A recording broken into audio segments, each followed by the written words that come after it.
Right. Miss Morris-Casey. There you are. My lady. I'm conscious of the time, my lady. Can I just indicate for your note and for the stenographer's benefit, I will be taking my allocated time of 20 minutes. I note it's 20 to 1. I'm happy to make a start and break over lunch. I'm entirely in the inquiry's hands. If you're going to be 20 minutes, I think we can just we can complete you and then break. Thank you for that indication.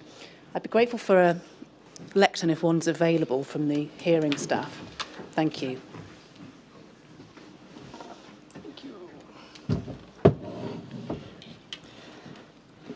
Thank you. Thank you, my lady.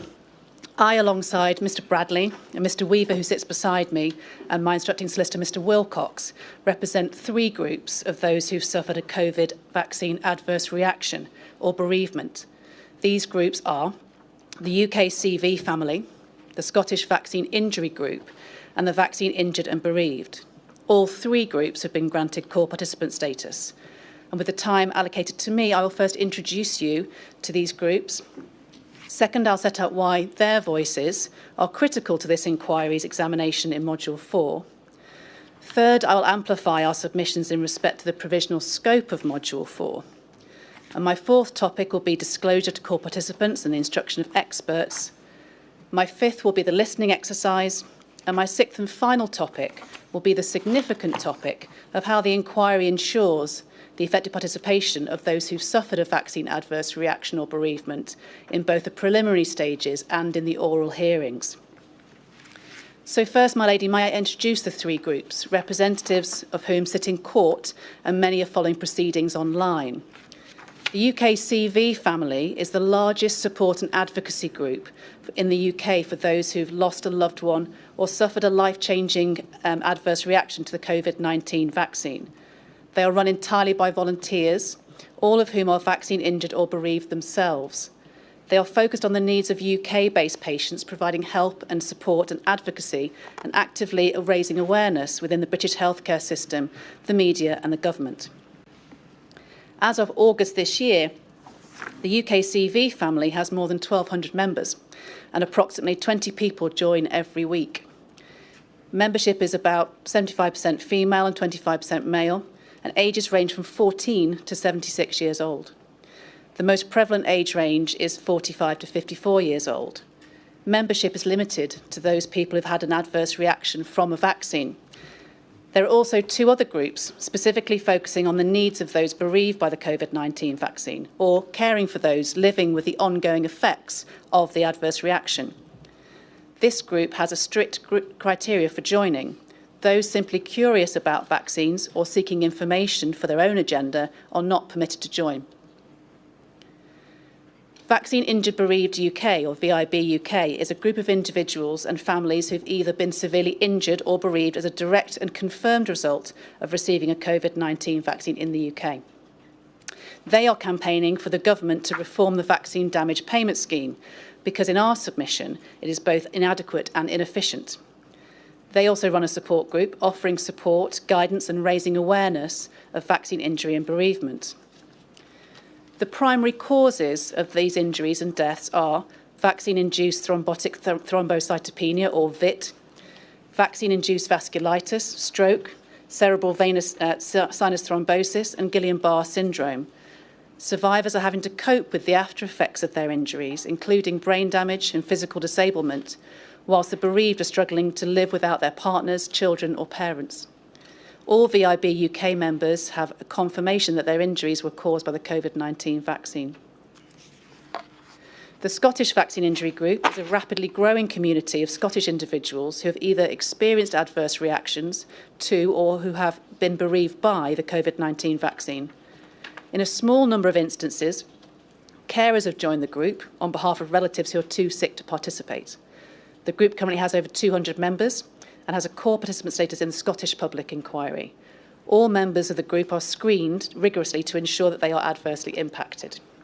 Collectively, my lady, we estimate that these 3 groups, and allowing for some overlap, represent at least 1,350 COVID vaccine adversely impacted individuals.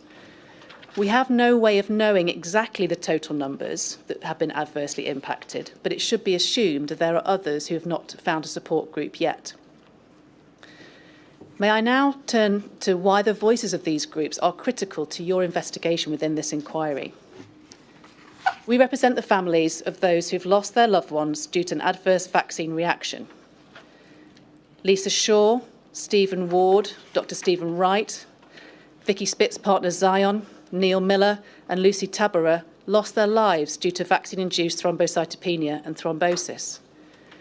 Neil Miller went into hospital on the 7th of April 2021 with chest pains. He had a heart attack due to a blood clot, but it's noticed his heart was otherwise healthy.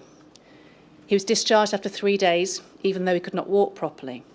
The consultants did not connect the occurrence of a blood clot to the vaccine, despite a connection being widely reported in the media.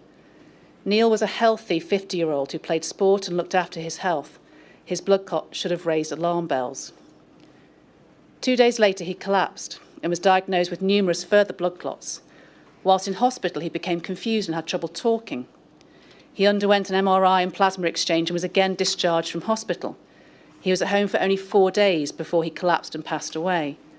His family feel that had the connection between the vaccine and his blood clots been made at the first admission, his survival chances would have been greater. Kenneth Purnell lost his life due to vaccine-induced vasculitis. The partner of Michael Cornwell died due to bilateral cerebral venous thrombosis. Margaret Bailey lost her life from a suppressed immune system due to developing stage 4 lung cancer. From the UKCV family, Alexandra Kelly lost her mother Anthea, a retired palliative care nurse, to pneumonitis caused by the COVID vaccine. Anthea died within 4 days of her vaccine, and at an inquest that took place over 18 months after her death, a pathologist confirmed that the vaccine had caused it. Individuals within the three groups have developed a variety of conditions, including VIT and CVST, Guillain-Barré syndrome, mast cell activation syndrome, significant vision impairment, rheumatoid arthritis, pericarditis, myocarditis, chronic fatigue syndrome, tinnitus, heart issues, chest pain, brain fog, weakness in their limbs, or have suffered pulmonary embolisms or heart attacks. Some have had to undergo amputation. This is not an exhaustive list, my lady. Many of our clients have experienced delayed diagnoses, which has resulted in permanent damage. And within each of these groups, there are a number of bereaved families who are denied proper investigations into the deaths of their loved ones because those deaths occurred at home during a national lockdown. My lady, COVID vaccine reactions and bereavements have also had a wider impact on society as a whole. Medical professionals who've experienced an adverse reaction have been unable to work since the beginning of the vaccine rollout, as they were the first to be vaccinated. Our clients can provide case studies of NHS staff who've experienced significant adverse vaccine reactions and in some cases death. The Scottish Vaccine Injury Group, for example, have several medical professionals who've suffered life-altering reactions. These are specialist medical staff who selflessly put themselves on the front line during the early months of the pandemic and were told, like everyone else, that the vaccines were safe and effective. Some were even told that if they didn't take the vaccine, they wouldn't be allowed to return to work. We represent one nurse who wishes to remain anonymous. She doesn't want her work colleagues to know about her vaccine reaction because she isn't sure of the responses she will encounter. 2 years ago, prior to her vaccine, she had a senior position working 12 hours on night shifts. She's a single parent, and her family relies on her income. 4 days after her second vaccine, she experienced PV bleeding for no apparent reason, and then 3 days later was diagnosed with bilateral large volume pulmonary embolism with right heart strain. She has battled for 2 years, and now she's managing 1 9-hour shift per week in a different role entirely. But that one shift is still extremely challenging for her due to ongoing symptoms. Her life has been turned upside down, and she's undergone significant trauma, yet cannot speak about the cause for fear of recrimination. Another nurse, a specialist theatre nurse, has been diagnosed with vaccine-induced pulmonary fibrosis, a serious and